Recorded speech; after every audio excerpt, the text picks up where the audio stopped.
welcome everyone to our power session on this 8th day of new beginnings. And what a powerful day it has been. Hallelujah. Hallelujah. The mikvahs, the Ruach HaKodesh moving among his people, the praise, the prayer, the children's ministry, the youth ministry. What powerful messages. Powerful. And on a future day of new beginnings, one day we will not only begin again, we will begin again with him in a new heaven and a new earth. In 2 Corinthians 5:17, it reads, "Therefore, if any man be in Messiah, he is a" what? New creation. That's right. He's a new creation or a new creature. Old things are passed away. Behold, all things become new. What does that mean, to become a new creature? One moment, let me get my mouse working, if you will. Let me just reset it real quick. There we go. What does that mean, to become a new creature? To become a new creature, what does that mean? Wouldn't that require a person's DNA to be altered in some shape or form? Maybe after Yahusha ignites and registers our DNA as belonging to him, he seals it, marks us, if you will, as having been made a new creature, and having been recorded in the book of life. And the other day we read that he even records that in the book of life. You will notice throughout Scripture, from the 4 heads flowing from the river out of Eden, from the 4 lead banners in the wilderness, the lion, the ox, the man, and the eagle, gathered around the dwelling place where Yahusha dwells. We see the same description in Ezekiel 1 and 10, where we not only see the lion, ox, man, and eagle represented, but we see that the individual ones with the 6 wings covered with eyes are covered by the seraphim. They're connected with the seraphim. And the ones consisting of all 4 faces, they're recorded in Ezekiel 10. They are identified as the cherubim that cover. When we hear the lion, the ox, the man, and the eagle, in my understanding, we should see this representing whom? In the wilderness, who did the lion, the ox, the man, and the eagle represent? They were the 4 lead banners of the 4 quadrants, correct? And they represented Israel, his firstborn, right out of Egypt.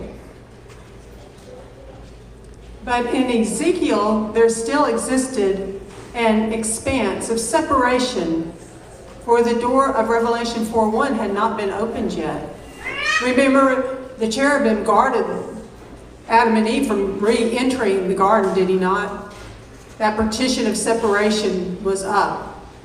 And in Ezekiel, they look up. There's an expanse. There's a separation. They can see a throne room, but it's divided. It's divided. In the Gospels, Yahusha represents the lion, the ox, the man, and the eagle in the 4 gospel messages. There's a connection. There's a connection, and he is the head, we are the body. In Revelation 4 and 5, again, we see the lion, the ox, the man, and the eagle are identified as living creatures. You know, some translations say they're beasts. I disagree with that. I think some of the better translations is referring to them as living creatures. And And they are around the throne room. That's what John the Revelator sees. You know, Aaron was correct when he shared, souls need a body. I agree. For they represent those born anew and registered in heaven. Matthew was correct that the essence of our born anew soul is energy and doesn't dissipate. And I also agree with the scriptures that say the dead know not is true. But as brothers and sisters, I'd like to pose a question. And this is important to me because I'm always trying to seek truth. And what better group to ask than brothers and sisters? My question is this: are born anew souls the dead? Are born again souls the dead? The dead are those we know that we pass by every day, right? That have never been born anew. They are, in essence, dead men walking, are they not? So when the dead men walking die, would they not be the dead? We are, as I see it, and I'm not trying to impose my theology, if you will, on you. This is just something I've been searching with, struggling with, wrestling with. And I'd either like a little affirmation or I'd like correction, because I am teachable, I am approachable. I have just been on a journey to find His truth and to know as much as possible about Him. I was a late bloomer, age 32. I was a late bloomer, and I do hunger and thirst for understanding. So I see us as the living. In Revelation chapter 5, it reads, "And I looked, and I saw in the midst of the throne, and of the four living creatures, the lion, the ox, the man, and the eagle." And we know in Revelation 4 they had 6 wings. We know there's 4 quadrants in the wilderness encampments. We know there's 3 tribes per each quadrant. Could they not be represented by 3 pairs of wings? And what? They're covered with eyes. What did we discuss the other day? As eyes, in essence, were like the window of the what?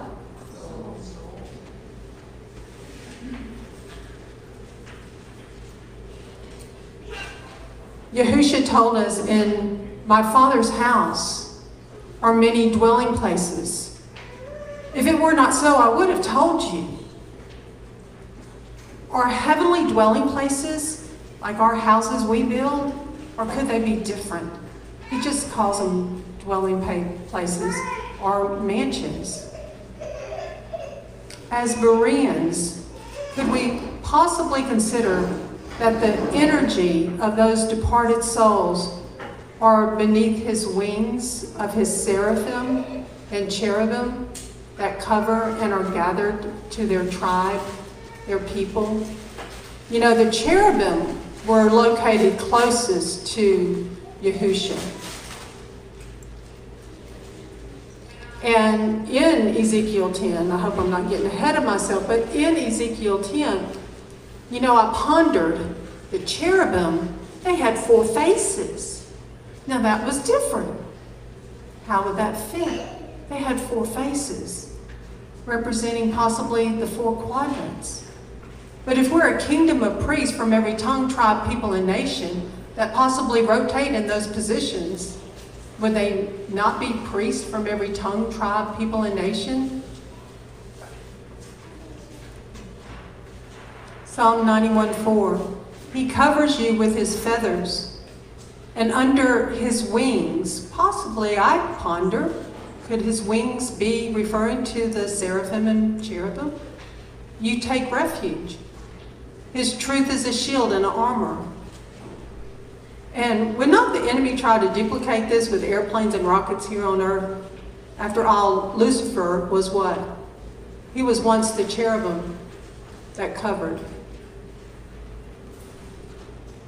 So there were 3 tribes per leaf quadrant in the wilderness, which was a shadow picture of the heavenly quantum atmosphere.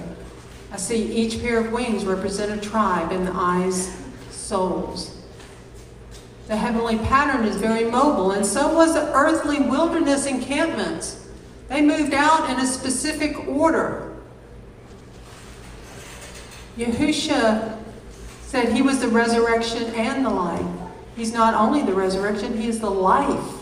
The soul energy will not be able to reign upon the earth until the glorified bodily resurrection takes place. Yahusha, for example, remember he ascended, right? And he said, "Don't touch me, I haven't ascended." He ascended. And then he returned in what appeared to be a glorified body. So it was almost like he ascended, and then he came in his glorified body, and it was a body that could be touched. I ponder these things.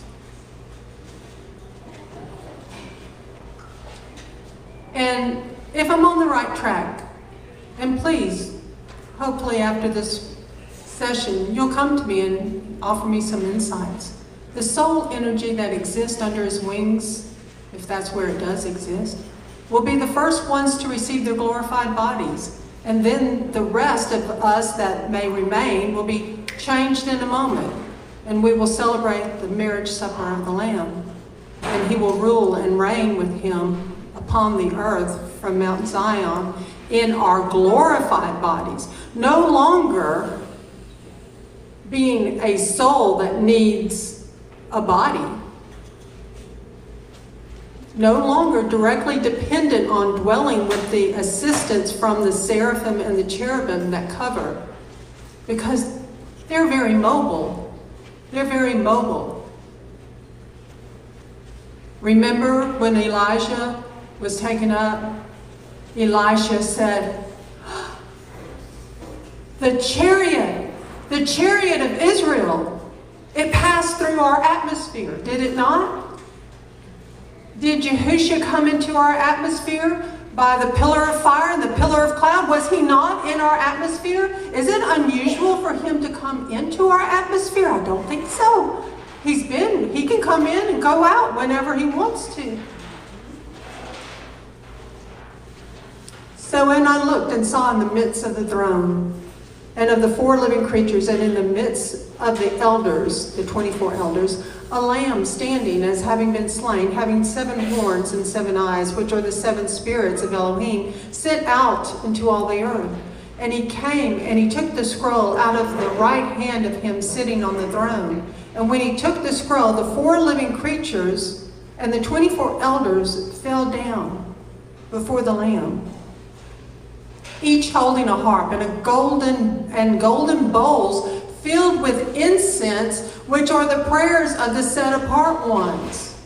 Who offers intercessory prayers for the set-apart ones and brings those prayers before Yahusha? Does not the priest? Do not the priests do that?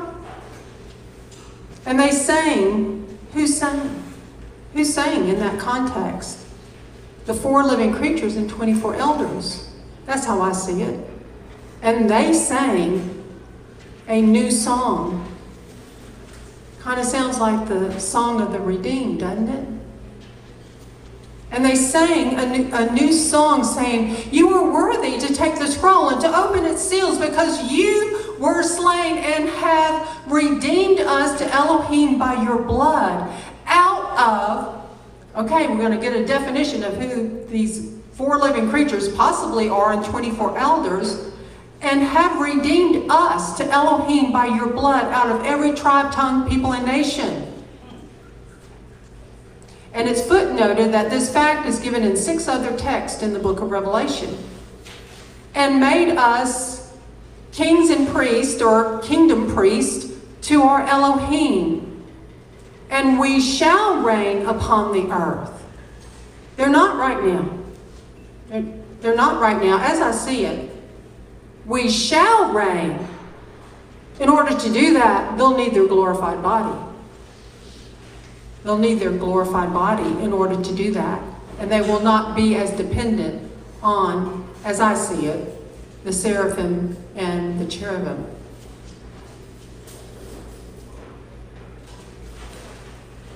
Power, Colossians 1:18, 19, and 20. And he is the head of the body, the assembly, who is the beginning, the firstborn from the dead, that he might become the one who is first in all. Because in him all the completeness was well pleased to dwell. He's the perfection and the completeness. And through him to completely restore to favor all unto himself, whether on earth or in the heavens, having made peace through the blood of his stake. So power. Even the onyx stones of Urim and Thummim represented lights and perfections. Two qualities much found in him. He is the truth, he is the light, he is the life, and he is perfection, and he is completion.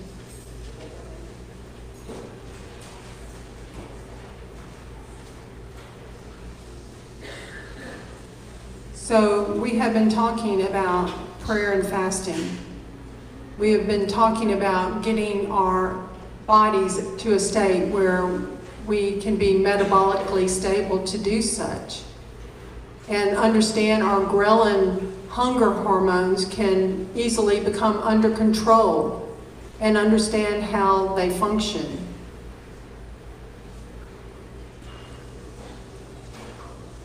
In that state, our mind and body will be prepared to feast on spiritual manna for doing the desires of Yahweh. We have established that Yahusha, Moses, and Elijah all fasted for 40 days and nights. And on the 7th day of the Feast of Tabernacles, they appeared in a image or a vision, if you will, to Peter, James, and John. With these examples, we also see a direct correlation of power through fasting and prayer, and we also see positional closeness. Power in possessing our inheritance. 1 Corinthians 4:20, for the reign of Elohim is not in speech, but in power.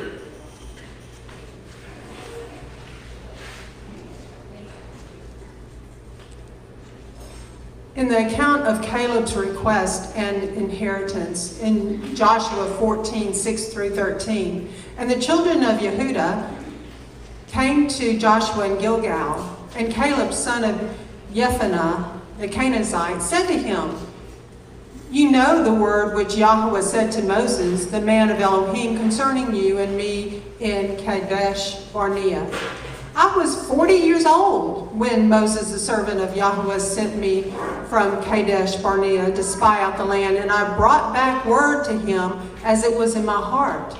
But my brothers who went up with me made the heart of the people melt. But I followed Yahweh, my Elohim, completely. So Moses swore on that day, saying, the land on which your foot has trodden is your inheritance and your children's forever, because you have followed Yahweh, my Elohim, completely. And now, see, Yahweh has kept me alive, as he said, these 45 years since Yahweh spoke this word to Moses, while Israel walked in the wilderness. And now see, I am 85 years old today, yet I am still as strong today as I was on the day that Moses sent me. As my strength was then, so my strength is now for battle and for going out and for coming in. And now give me this mountain of which Yahweh spoke in that day. For you heard in that day how the Anakim were there, and that the cities were great and walled. If Yahweh is with me, then I shall dispossess them, as Yahweh said. Joshua then blessed him and gave Hebron to Caleb, son of Jephunneh, as an inheritance. And to Caleb, son of Jephunneh, he gave a portion in the midst of the children of Judah, according to the mouth of Yahweh to Joshua. Kiriath Arba, that is Hebron. Arba was the father of Anak. And Caleb drove out the 3 sons of Anak, listed there. And he went up from there to the inhabitants of Devir. And the name of Devir formerly was Kiriath Sepher. And Caleb said, he who strikes Kiriath Sepher and shall capture it, to him I shall give Achsah, my daughter, as wife. And Othniel, son of Kenaz, the brother of Caleb, did capture it. So he gave him Achsah, his daughter, as wife. And it came to be, when she came to him, that she persuaded him to ask her father for a field. And when she got off from the donkey, Caleb said to her, what is the matter? And she said, give me a blessing. Since you have given me land in the south, give me also fountains of water. And he gave her the upper fountains and the lower fountains. It was very interesting how Caleb decided who would be qualified to marry his daughter Achsah. That's a big responsibility for fathers, covering and watching over their daughters. You see, he wanted to make sure she married a warrior. He wanted to make sure whoever she married wasn't like the 10 spies that gave a bad report. He was a warrior. He was a warrior. And guess what?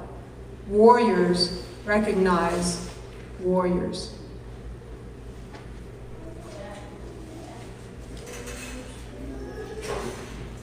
And even Achsah got some qualities from her father because she asked.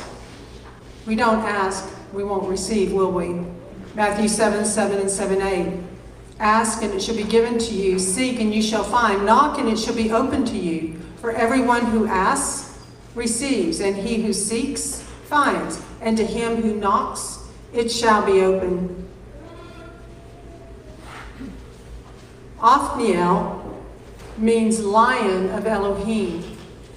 Thus the children of Israel did evil in the eyes of Yahweh, and forgot Yahweh their Elohim, and served the Baals and the Asherahs.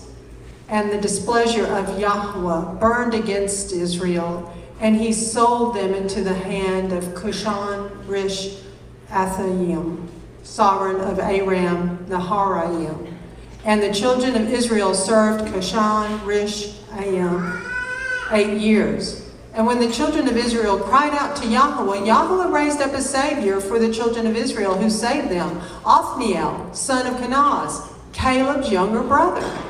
And the spirit of Yahweh came upon him, and he ruled Israel and went out to battle. And Yahweh gave into his hand Cushan-Rish-Athaim, sovereign of Aram Naharaim, and his hand prevailed over Cushan-Rish-Athaim. And the land had rest for 40 years. Then Othniel, son of Kenaz, died. He was one of, they say, the greatest judges. However, some of those notes are not showing it again today, so we will move on. Are we warrior ready? Are we warrior ready? His return is drawing nigh. Are we warrior ready? Physically, mentally, spiritually. So I want to continue to listen to this clip. And Truth Like Velcro had asked what the doctor's names were, so I wanted to make sure I answered her question. It's Dr. Chatterjee. This is his YouTube channel. And Dr. Gymnatus, is the cardiologist speaking. You see, prior to this, I used to tell patients, okay, you're going to cut your calories to only 850 calories a day. And you're going to have 4 meals a day. Each one is going to be this much. And the patients would come back. Sure, they lost some weight. They would lose a lot, actually, sometimes. But they would look terrible. They would look absolutely terrible. Their faces, their skin, and plus they were miserable because they just they didn't feel good eating small amounts of food frequently. This advice that we gave patients previously, that hey, cut your calories down by eating 4 small meals a day or nibble throughout the day. Totally wrong in clinical experience. They lost temporary weight, they all will put it back on again. Did it for years, I did it for 15 years and I was sick and tired of it. They would come back miserable, saying, Doc, my life's miserable. I only eat this much and I just feel terrible. I'm hungry all the time. And I look at them, they surely even look miserable. And their skin was just... So when patients were fasting, they would come back and they were laughing. They were so happy. The mood was better. And I said, well, why is this guy's mood so good? He hasn't eaten for 2 days now. And he says, Doc, my mood is better than it ever was before. I'm sleeping better as well. And he empowered himself. I said, no, wait, this is psychological. He's just, he was able to do it, so he's feeling good about himself. He says, no, Doc, I do feel good that I was able to do it. And I'm self-empowered, but also they felt better. And then, of course, as I do the research, I see that there are many substances that are produced during fasting, and one of them is BDNF, which is a big word for brain-derived neurotrophic factor. And what that really basically means is, look, when you are fasting, does nature want you to just crawl into your cave and fall asleep and just die? No, nature wants you to go out there, find your kill, or your prey, or find your berries or something. So it actually makes your brain more alert and rejuvenates your brain. And you actually, now there's data to show that you can actually grow new cells as well in prolonged fasting. So what happens is that you actually become more wide-eyed and bushy-tailed. And that's what I saw with the patients too. That they were so happy when they walked into my office. You're walking to a cardiologist's office laughing and joking. This is fantastic. And then I found that their energy levels, they just not only felt better mentally and their mood was better, but they said that they moved around better. So I said, what does that mean? He said, well, look, my aches and pains went away. I said, come on. I said, yes, I only lost 15 pounds so far, but my joint pains are all gone. No, wait a second, why is that? Why did the joint pains go away? You don't take off that much weight to take care of your knee. Well, there's inflammation.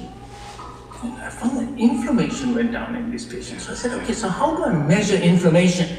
So I looked at the CRP levels on these patients.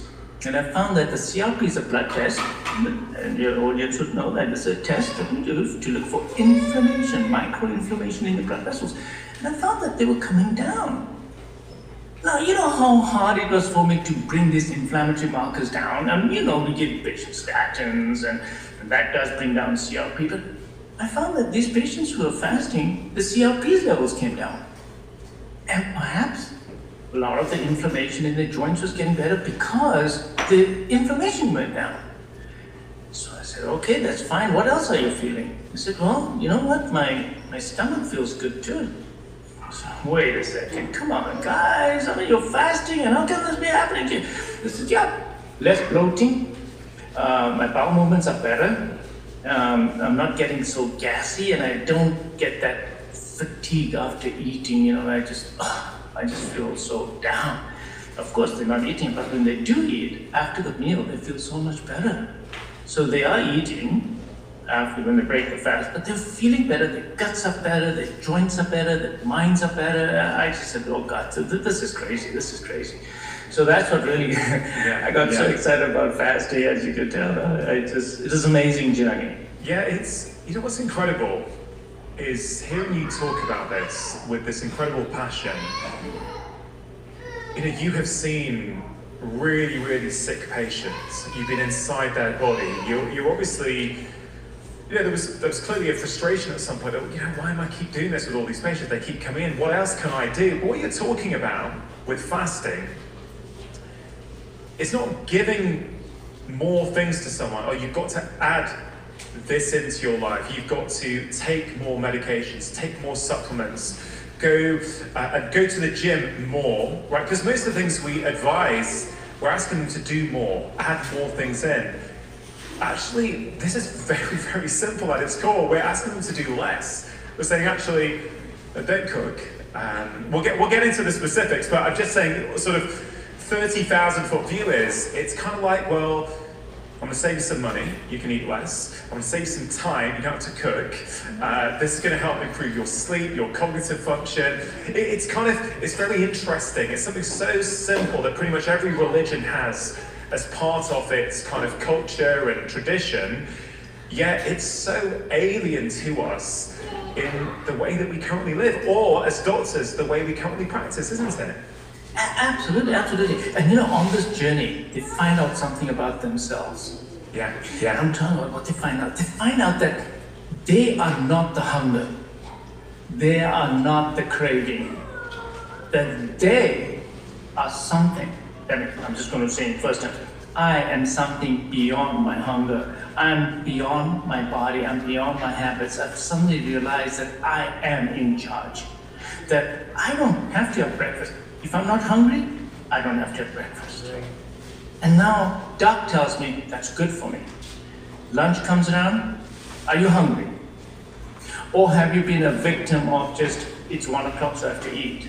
So when the patients suddenly realize that, gosh, I don't have to eat because I'm not hungry. Of course, if you're not hungry. And now they're empowering themselves. They realize that there's another part of themselves, a real inner amness, my awareness, the real me, which is beyond my body, beyond my feelings, beyond my sensations, and I have control over it. Now, I found that seems to empower patients more because you start them out first doing this dietary stuff, okay, learn how to just skip meals. Then all of a sudden it roller coasters and they themselves become so empowered. They say, whoa, what have you done? He says, well, doc, you told me to fast. I haven't eaten for 48 hours. I said, yeah, but I didn't tell you 48 hours. So what I'm saying is that it empowers them even more because they realize, yes, I have control. I've regained my control over my eating habits. I don't have to eat because it's 1 o'clock in the afternoon and I have to go downstairs to the cafeteria to eat. I don't have to do that if I'm not hungry. And when I am hungry, my ghrelin levels have gone up. They'll stay up for about an hour, doc told me, and then it'll come right back down and my hunger will be gone. So now I'm empowering myself that, yep, I can do it. I'm going to wait it out for 1 hour. Drink a glass of water. Doc told me to drink a glass of water. And yeah, sure enough, my hunger went away. I moved on. Doc told me, keep my mind busy. Go and do your chores at 1 o'clock, go do your shopping at 1 o'clock, or pay your bills at 1 o'clock, and your time will pass.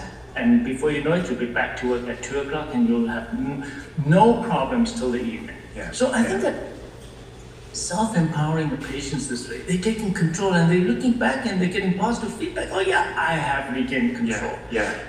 So, because compliance is such a big problem. So when I did that, the compliance with medications also improved.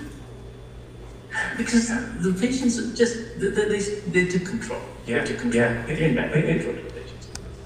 mean, there's so many things to kind of follow up on there. You mentioned that actually when people fast, they often get more energy and more mental clarity, and this is very alien to, as you say, how most of us have been brought up, and I think kids are still being brought up, you have to eat regularly. I'll give you an example from my own life, which is, my son is 11 years old currently, and every Saturday morning we try and do something called Park Run, which is a 5-kilometer run in the local town. Now, just to be clear, I am not giving anyone medical advice with their children at the moment, so this doesn't get misinterpreted. But I know my son, I know his health well, I know what he's capable of, and we run at 9 o'clock. And my son loves food, right? He loves food. But actually he's realized that actually he runs better and feels better when he runs at 9 if he doesn't eat. So he said, Daddy, you don't want to eat to eat. I said, no, if you don't want to eat, that's fine. Right? Which is not what I would have been told at that age. I can tell you it would have been, no, you're going to need to eat so you've got energy for your run. So on a Saturday morning, he gets up, let's say at 7. He'll probably have, I'll probably keep reminding him, nudging him to have 2 glasses of water. But then we'll go and do a run together at 9. Let's say 9 till 9:30. Then we nip to the supermarket, we come back. And what I've started doing with him is I say to him, Jen, how do you feel now? You missed breakfast. And he'll say often, Daddy, I actually feel really good. Like I can think really clearly. So first of all, kids get this stuff, right? And I'm delighted that my son is actually showcasing some of the stuff that you are talking about at the age of 11. I tell you, I certainly was not. I was very much eat from the minute you get up, go downstairs and have your bowl of cereal, and still be eating last thing at night. But I remember just going to my room with big bowls of muesli and milk, and I was eating all the time. So that was one thing I wanted to say. But the second thing I wanted to talk about was what you said about, I am not the hunger. And I thought it was so powerful, Dr. Jambadas, because I think many people these days have forgotten what real hunger is. And then if they ever experience hunger, it's like, I need to eat now because I'm hungry. It's like, well, you could just sit with your hunger and see what happens. So just a couple of points there, and I'd love you to share your sort of view on that. All right. So interesting. Isaiah 58, repair of the breach. Then Yahweh would guide you continually and satisfy your being in drought and strengthen your bones. And you shall be like a watered garden and like a spring of water whose waters do not fail. In the wilderness, they not only got manna from heaven, they had living water coming out of that rock, did they not? Verse 12, and those from among you shall build the old waste places. You shall raise up the foundations of many generations, and you would be called the repairer of the breach, the restorer of streets to dwell in. If you do not turn back your foot from the Sabbath, from doing your pleasure on my set-apart day, and shall call the Sabbath a delight, the set-apart day of Yahweh esteemed, and shall esteem it, not doing your own ways, nor finding your own pleasure, nor speaking your own words, then you shall delight yourself in Yahweh. And I shall cause you to ride on the heights of the earth, and feed you with the inheritance of Yaakov, your father. For the mouth of Yahweh has spoken.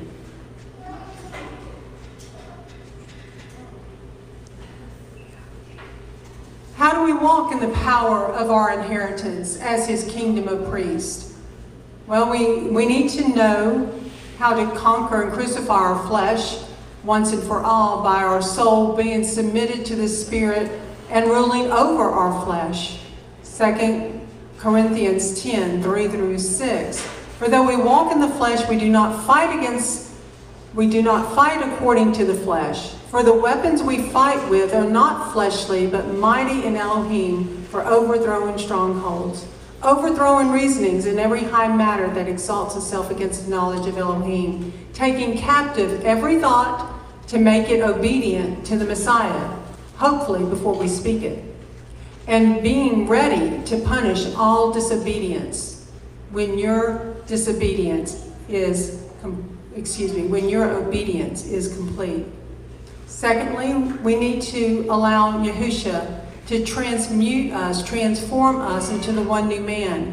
That means we need to accept and honor the members of his body, for all have been given functions of great importance, yet we should still exercise discernment. So the definition of transmute means to change or alter in form, appearance, or nature, and especially to a higher form, to subject, such as an element to transmutation, an act or instance of transmuting or being transmuted, such as the conversion of base metals into gold or silver, the conversion of one element or nuclide into another, either naturally or artificially. Third, we need to live a lifestyle of covenant obedience. We are to always be ready in the natural and the spiritual. Fourthly, know that he who is in you is greater than he that is in the world. And we need to test the spirits, do we not? Do not believe every spirit, but prove the spirits, whether they are of Elohim, because many false prophets have gone out into the world. But this you know, by this you know the spirit of Elohim. Every spirit that confesses that Yahushua HaMashiach has come in the flesh is of Elohim, and we know he came in the likeness of flesh. Fifth, know your enemy, but do not give him all your energy. In 2 Timothy 4:1, we read, in the sight of Elohim and the Master Yahushua HaMashiach, who shall judge the living and the dead at his appearing and his reign, I earnestly charge you, proclaim the word. Be urgent in season, out of season, convict, warn, appeal with all patience and teaching. For there shall be a time, Paul's telling Timothy this, there shall be a time when they shall not bear sound teaching, but according to their own desires they shall heap up for themselves teachers, tickling the ear. What did we see in September 2022? What did we see? Did we not see false prophets? Subjected morality? Proclaiming Chrislam? The new one world religion? Hello? How close are we getting to the end? Are we awake or are we warrior ready? Right. 2 Timothy 4:4, and they shall indeed turn their ears away from the truth and be turned aside to myths. But you be sober in all matters, suffer hardships, do the work of an evangelist, accomplish your service completely, accomplish your function. For I am already, Paul said, being poured out, and the time of my departure has arrived. I have fought the good fight. I have finished the race. So important to finish the race. I have guarded the belief. For the rest, there is laid up for me the crown of righteousness, which the Master, the righteous judge, shall give to me on that day. And not to me only, but also to all those loving his appearing.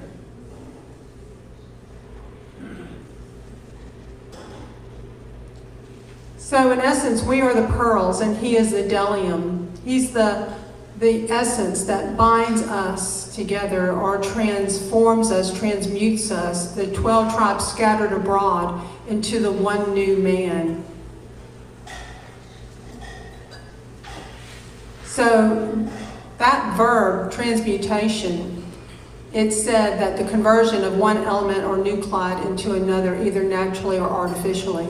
Can you think of an act that was being pushed globally in 2020? I would classify that as an attempt of artificial transmutation of living souls. We are the temple. More than ever, we as his remnant kingdom of priests, after the order of Melchizedek, must guard our temple in the natural and supernatural. The enemy is pulling out all the stops. His time is short. Therefore, it is time. It is time. I feel an urgency. It is time to flip the script back to the Melchizedek. Keep in mind, nothing is impossible with Yahweh. With him, there is always hope. We saw that. Yahweh has even built in us a mechanism to repair our DNA, but we must also do our part to protect our DNA.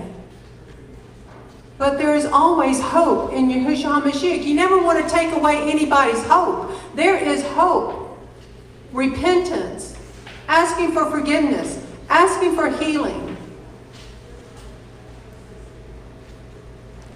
Have any of I'm sure probably you all have. I had not. I had not heard of cremation stones. Have y'all heard of cremation stones? I was rather shocked. But of course, Satan always has a counterfeit, does he not? So what are cremation stones? I didn't know, nor did I know they even existed. SA-10 wants to capture, corrupt, and imprison the souls of man, the Yah-given creation of man. Yahweh is preparing us for battle and is shifting our mindset from slavery mode to warrior mode. We are his kingdom of priests, and we will be the ones that will walk in the power of the resurrection and in the power of our inheritance. As I have shared, Yahweh orchestrated this message of the manna from beginning to end. There were days that I could only prepare by faith because he only led me one step at a time. That was unsettling. Yet at the same time, it's the most exhilarating experience to see him reveal some of his hidden manna before our very eyes to ponder as good Bereans. So the counterfeit cremation stones are a unique way to remember the life of a special loved one. This site said, "We would like to assure you that these cremation diamonds are in fact created from the ashes of your loved ones." Below is an outline of the process that is used to create genuine cremation diamonds made from ashes. And then it goes into the process. Take several ounces of the ashes, bring the temperature up to 5,000 degrees, continue to heat up the carbon that is turned to graphite. Place the graphite in a core with a metal catalyst and a diamond seed crystal. Place the core in a diamond press. Bring the temperature to about 2,500 degrees Fahrenheit and the pressure to about 800,000 pounds per square inch. Allow several weeks for the graphite to turn into a rough crystal. Remove the crystal and use faceting tools to cut it to your specifications. The day of Yahweh is near. Obadiah 1:15. For the days of Yahweh is near upon all the nations.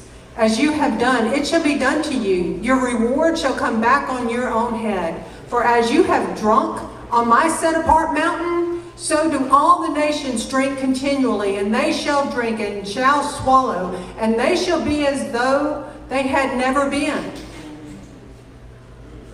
Yeah, they'll be as though they've never been. The dead know not. But on Mount Zion there shall be an escape, and they shall be set apart, and the house of Jacob shall possess their possessions, and the house of Jacob shall be a fire, and the house of Joseph a flame, but the house of Esau for stubble. And they shall burn among them, and they shall consume them, so that no survivor is left of the house of Esau.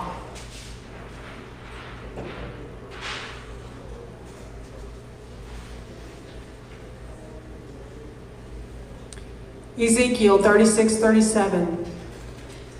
Thus said the Master Yahweh, once again, I shall let the house of Israel inquire of me to do for them. I shall increase their men like a flock, as a set-apart flock, as the flock of Jerusalem at her appointed times. So shall the wasted cities be filled with flocks of men, and they shall know that I am Yahweh. In Micah 2:12 it reads, I shall certainly gather all of you, O Yaakov. I shall bring together the remnant of Israel, put them together like sheep of the fold, like a flock in the midst of their pasture. They being noisy because of men. The breach maker shall go up before them. They shall break out and pass through the gate and go out by it, and their king pass before them with Yahweh at their head. Isaiah 11:15. And Yahweh shall put under the ban the tongue of the sea of Mitzrayim, and he shall wave his hand over the river with the might of his spirit, and strike it in the 7 streams. Could this not possibly be related to the 7 continents, and shall cause men to tread it in sandals? And there shall be a highway for the remnant of his people, those left from Asher, as it was for Israel in the day when he came up from the land of Egypt. The sheepfold of Bozrah. Bozrah was a territory in Edom. It was in the midst of Edomite territory. And do we not all live in Edomite territory on all 7 continents? The Lord's day of vengeance, Yahweh's day of vengeance. Isaiah 63, that's where you can find this in your word. Who is this coming from Edom with garments of glowing colors from Bozrah, who is robed in splendor, striding forward in the greatness of his strength? It is I who speak in righteousness, mighty to save.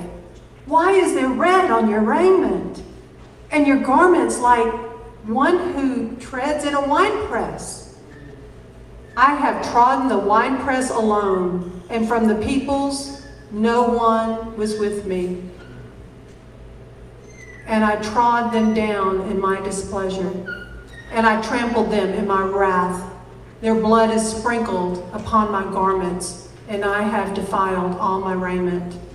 For a day of vengeance is in my heart, and the year of my redeeming has come. And I looked, but there was none helping. And I was astonished that there was none upholding. So my own arm saved me, and my wrath upheld me. And I trod down peoples in my displeasure, and made them drunk in my wrath, and brought down their strength to earth. The sheepfolds of Bozrah. I see us all being in the midst of Edomite territory. We are his folds, are we not? Are we located in this picture on all 7 continents? Yes, we are. And the island nations. And this world thinks they've got us trapped. They think they've got the walls closed in. But the breach maker is coming. Yahusha will be the one that breaks us out. But on a future appointed time, just like Acts chapter 2, the day of Pentecost, they were meeting, they were in one accord on one of his moeds. And his esteem came down upon them like fire. And it burned like a flame over their head, over their dwelling. It attracted the people around them and came to them. And they heard the covenant-confirming gospel message being spoken in their own tongue. Is it possible that his righteous ones will have the esteem burning over their head? Maybe the esteem burning over their dwelling on every continent, drawing the nations to his truth? I believe so. And the breaker who leads us out, and we know he is the door. Ezekiel 20, 41 and 42. As a sweet fragrance, I shall accept you when I bring you out from the peoples. And I shall gather you out of the lands where you have been scattered. And I shall be set apart in you before the nations. And you shall know that I am Yahweh when I bring you into the land of Israel, into the land for which I lifted my hand in an oath to give to your fathers. Philippians 4:13, I have strength to do all through Messiah who empowers me. Be empowered. Experience freedom. Get a small taste of that with fasting and prayer. Move from a slave mentality to being programmed to all the responsibilities of meeting timelines and so forth in this world to a warrior mentality and elevating his word over such. I want to move on to the mental benefits shortly of fasting, because I think there's a real important piece there that we touched on a couple of times in the conversation already. Before I do, I sort of feel that there's so much divisiveness and, frankly, fighting about different diets that I think sometimes gets so unhelpful for the general public. They see doctors who they admire saying, this diet has got this evidence, this is really good, and they see another doctor who they admire say, this diet's really good, it has all this evidence. And I think, and I know this from talking to patients and talking to the public, that many people find this incredibly confusing.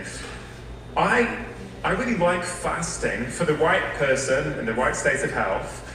I kind of see it as the great unifier in many ways, because as long as you are metabolically able to do that fast, whether you choose to eat meat and fish or whether you choose to be vegan, if you are whole food primarily and not having much processed food at all in your diet, then you're still going to get benefits from fasting, right? Whether you're low carb or whether you're vegan. And it's interesting, that video that you did on fasting for survival on YouTube, which has, had millions of views.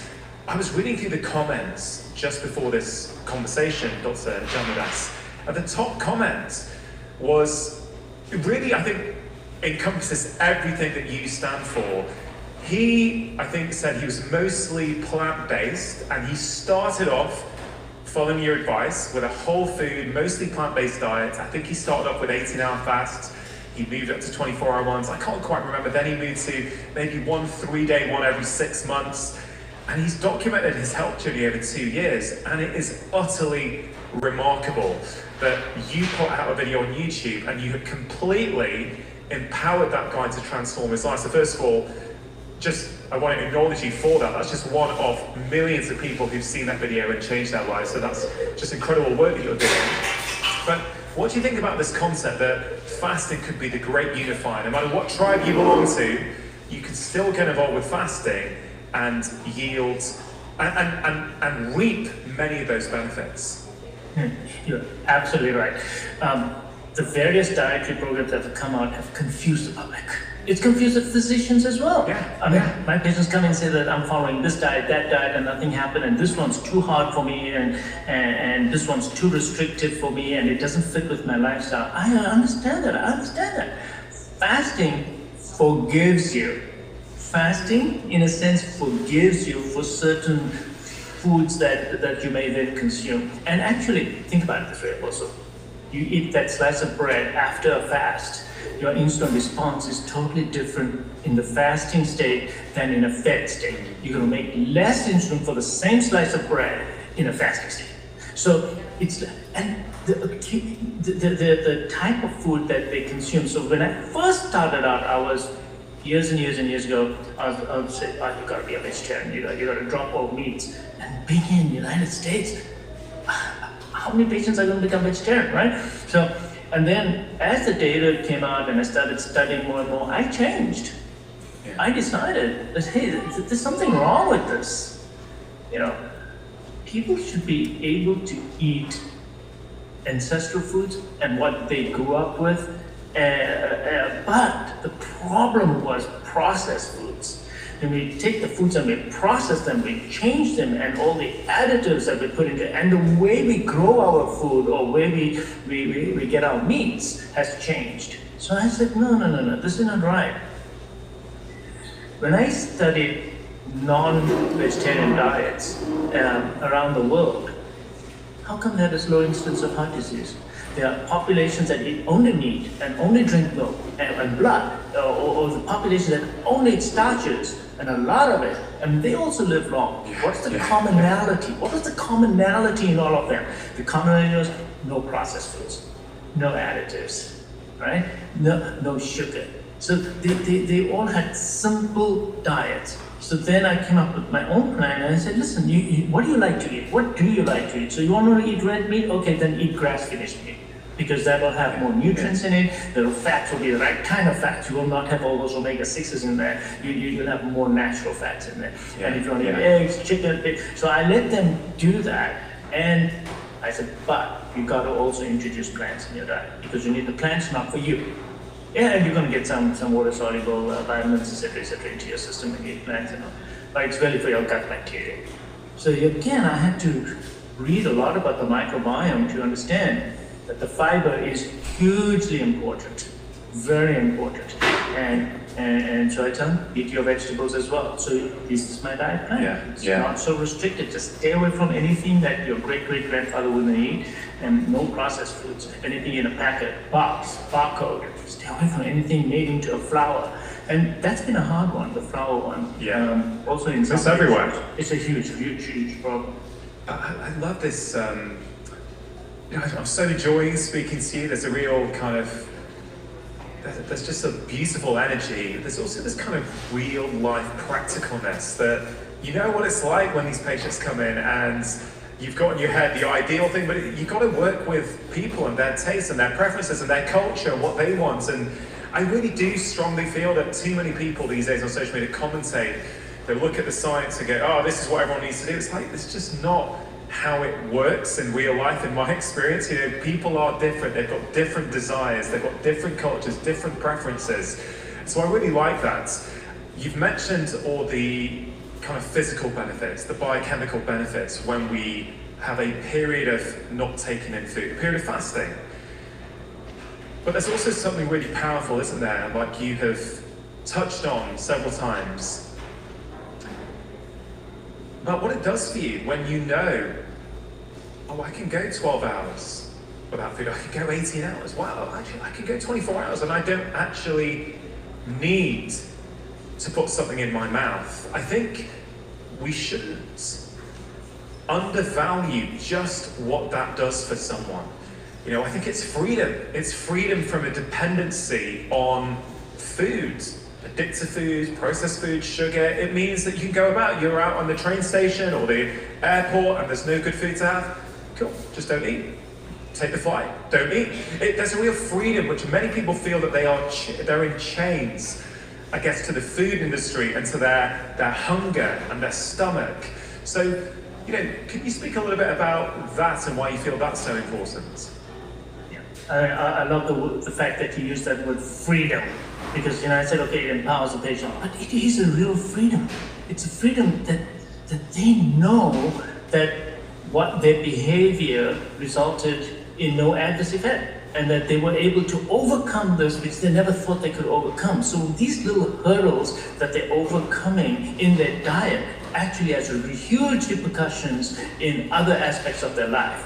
And really, honestly, it percolates into their workplace, into their family life, in their social interactions with their friends, and I've seen that these people they just become more self-confident, and I think it's because we introduce terms to them like that's who you are, the real you. So it opens up a new aspect of their existence, that there is a part of me that's separate and apart from my body and from my mind and my cravings and my stomach and my feelings and all these things. And that's the real me. And of course, you know, this gets into some of that part that I have a huge interest in, which is, who are you? Yeah. Well, you know, who are you really? Where is the you? And why can't you, that you, change your behavior? Of course you can, because you need to change your identification. And I found that people who have done this program over the last few years, they actually get work promotions, they actually become better supervisors, they become just better family members and caregivers. It's miraculous how one thing, because it's showing them that yes, you are in charge, look, you can do it. Absolutely, we can do it. And it's very interesting what happens when you cut back on the sugars. You get better dental appointments. Your children get better dental appointments because there are children under 2 years of age that are leaving dentist's office full of silver in their mouth. It's just absolutely crazy. And I did want to mention to y'all that you can look up the BMI calculator online. I believe it's calculator.net, and that stands for Body Mass Index.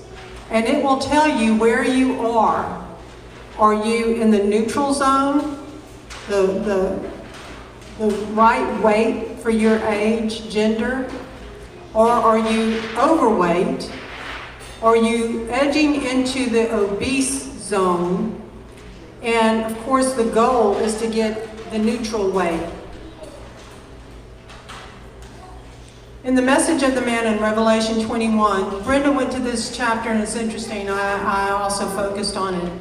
And one of the 7 messengers who held the 7 bowls filled with the 7 last plagues came to me and spoke with me, saying, "Come, I shall show you the bride, the Lamb's wife." And he carried me away in the Spirit to a great high mountain and showed me the great city, the set-apart Jerusalem, descending out of the heaven from Elohim, having the esteem of Elohim, and her light was like a most precious stone. Now you'll see a lot of color coding in this. The reason why is that these scriptures are mirrored. And when scriptures are mirrored, it's a literary device called a chiastic structure.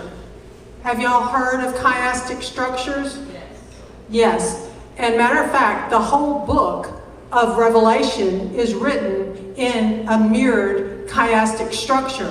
And I even wonder when Matthew mentioned that scripture about Yahusha being in the center of the scroll, could possibly the whole book somehow mirror a chiastic structure pointing to Yahusha? So you'll see the color codes are mirrored. And this is one I discovered while I was reading it. Having the esteem of Elohim, because it can just be part of a chapter, it can be a whole chapter, it can be a whole book. It just depends. Having the esteem of Elohim, and her light was like a most precious stone, like a jasper stone, clear as crystal. Even bdellium was described as crystal. And having a great and high wall, having 12 gates, and at the gates 12 messengers, and names written on them, which are those of the 12 tribes of the children of Israel. So I wonder, is that just the 12 main tribes of Israel? Or does it say names written on them, which are those of the 12 tribes of the children of Israel? Could that possibly tie in that white stone given to us in Revelation 2:17 with a new name on it that's engraved, that possibly is collected at the gate? Who knows? Verse 13. And then it goes on about the 3 gates on the east, north, south, and west. And the wall of the city had 12 foundations. And on them were the names of the 12 emissaries of the Lamb. Now that's clear. It was just 12 emissaries of the Lamb. And he spoke with me, and he who spoke with me had a golden measuring rod to measure the city and its gates and its wall. And the city lies 4-cornered, and its length is as great as its breadth. And he measured the city with the rod, 12,000 stadia. The length and the breadth and height of it are equal. And he measured its wall, 144 forearms. Now that number most definitely ties me into that 144,000. According to the measure of a man, that is of a messenger. And we know in the Bible, a messenger can be an angelic messenger, but also those that have been fellow servants will be like messengers in the heavenlies.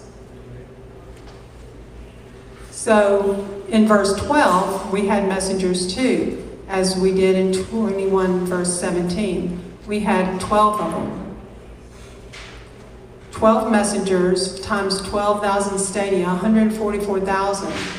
measure of a man, 144, could equal those representing the 12 tribes, because all 12 tribes had a designated man assigned to each tribe. And the structure of its walls was jasper, and the city was clean gold. The gold. Where was the gold? The first river out of Eden. There was gold. There was bdellium. There was shoham stone. That's the only head coming out of the river that had priestly elements associated with it. The other three did not. And the foundations of the wall of the city were adorned with all kinds of precious stones. The first foundation, jasper, the second, sapphire, and the third, agate, the fourth, emerald, the fifth, sardonyx.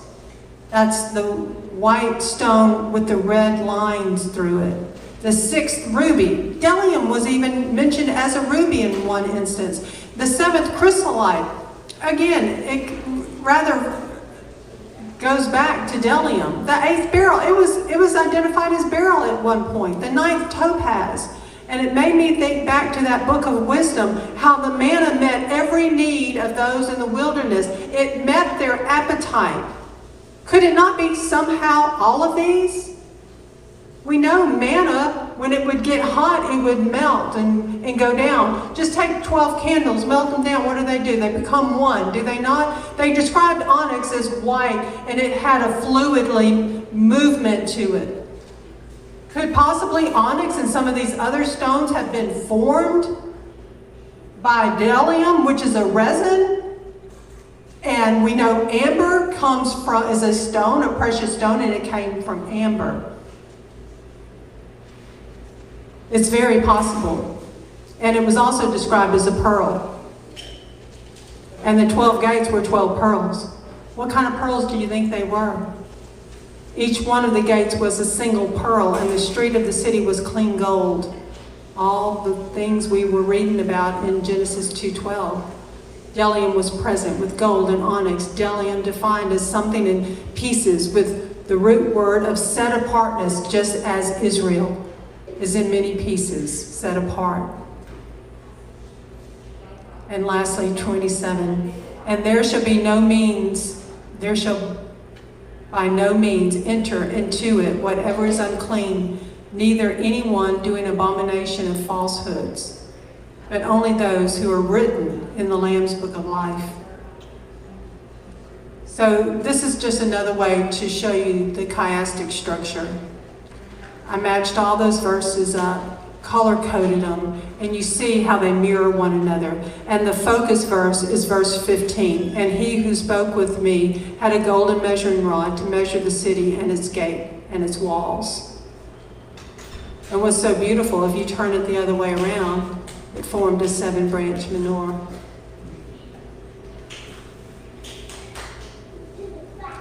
Bamidbar, number in the wilderness. Physical or natural Israel begins to take shape, and it is organized positionally and functionally. They will move as one body as they follow the pillar of cloud by day and the pillar of fire by night.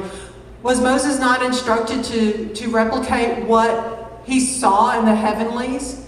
Was he not replicating something and many things that he saw in the heavenlies? And we know physical Israel precedes spiritual Israel born from above, from 1 Corinthians 15. The spiritual, however, was not first, but the natural, and afterward the spiritual. The first man was of the earth, earthy. The second man is the master from heaven. As is the earthy, so also those who are earthy, and as is the heavenly, so also are those who are heavenly. And as we have borne the likeness of the earthy, we shall also bear the likeness of the heavenly. Yahweh told Pharaoh, thus said Yahweh, Israel is my son, my firstborn. That's us. So I say to you, let my son go to serve me. But if you refuse to let him go, see, I am killing your son, your firstborn. The breaker is going to come. He's going to break us out of this prison planet, if you will. He's going to be the one to gather Israel born from above. At the time of the first Exodus, Israel is set free, yet Israel is in her infancy with much to learn. There is nothing like being in the wilderness to realize that you need to stop doing stupid stuff. It is time that you listen intently to the one with the best survival skills.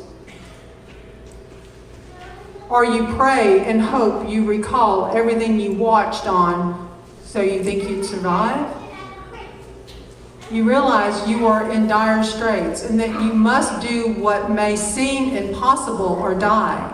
That was pretty much the literal case for the Israelites after the sin of the golden calf under the book of the law. It was a do or die imposed law to spare their lives.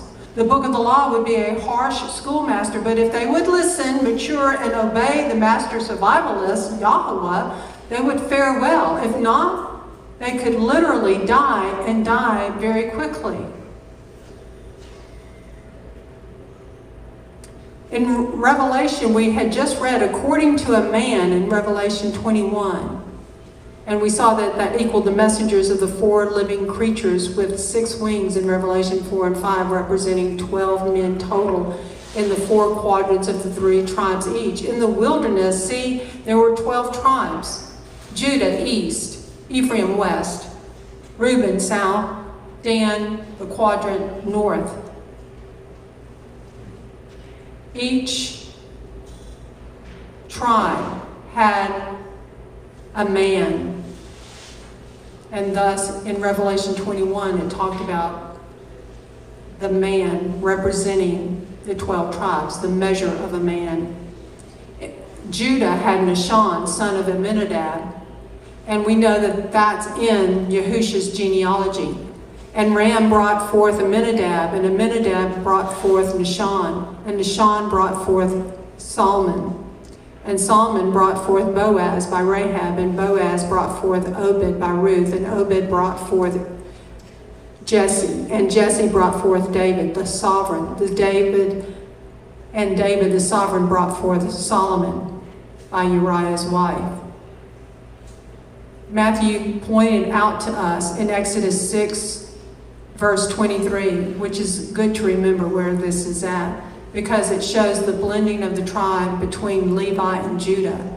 See, Aaron took to himself Elisheva, daughter of Amminadab, sister of Nahshon, as wife, and she bore him Nadab, Abihu, Eleazar, and Ithamar, the sons of Aaron. That was the blending of the Aaronic Levitical tribe and the tribe of Judah. Kingly, priestly blending. And we talked about the movement, order of the march in the wilderness. He does everything orderly. The pillar of cloud and fire led the troops.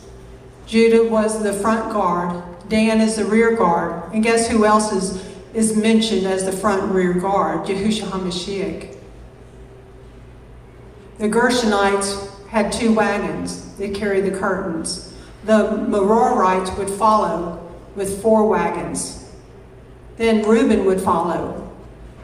Then you'd have the Kohathites bearing the vessels. Then you'd have the priest. Then you'd have Ephraim. And then you would have Dan. We minister a new covenant. Are we to begin to recommend ourselves again, or do we need as some letters of recommendation to you or from you? You are our letter, having been written in our hearts, known and read by all men. Make it obvious that you are a letter, making it obvious that you are a letter, Messiah, served by us, written not with ink by the Spirit of the living Elohim, not on tablets of stone, but on fleshly tablets of the heart. And such trust we have toward Elohim through the Messiah. Not that we are competent in ourselves to reckon any matter as from ourselves, but our competence is from Elohim. who also made us competent as servants of a new covenant, not of the letter, the book of the law, but of the Spirit, the book of the covenant. For the letter kills, but the Spirit gives life. But if the administering of death in letters engraved on stones was esteemed, so that the children of Israel were unable to look steadily at the face of Moses because of the esteem of his face, which was passing away, how much more esteemed shall the administering of the Spirit not be? For if the administering of condemnation had esteem, the administering of righteousness exceeds much more in esteem. For indeed, what was made esteem had no esteem in this respect, in view of the esteem that excels. For if that which is passing away was esteemed, much more that which remains in esteem. Having then such expectation, we use much boldness of speech. And not like Moses, who put a veil over his face so that the children of Israel should not look steadily at the end of what was passing away. But their minds were hardened. For to this day, when the old covenant is being read, that same veil remains not lifted, because in Messiah, only in Messiah is that veil taken away. But to this day, when Moses is being read, a veil lies on their heart. And when one turns to the Messiah, the veil is taken away. When the veil is lifted, Israel overcomes with El. We're overcomers with El. And he allows us to taste some of that hidden manna. Now Yahweh is the Spirit, and where the Spirit of Yahweh is, there is freedom. And we all, as with unveiled face, we see in a mirror the esteem of Yahweh. We see as in a mirror the esteem of Yahweh, are being transformed into the same likeness from esteem to esteem, as from Yahweh, the Spirit.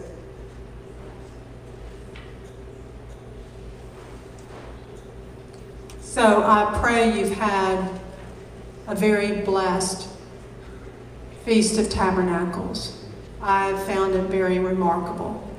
I have so loved being with each and every one of you guys, and just gathering and breaking bread together, and fellowshipping together, and praying together, and bonding together, letting him hold us and bound us together. So important, because we are the remnant of the 12 tribes. Shalom, shalom.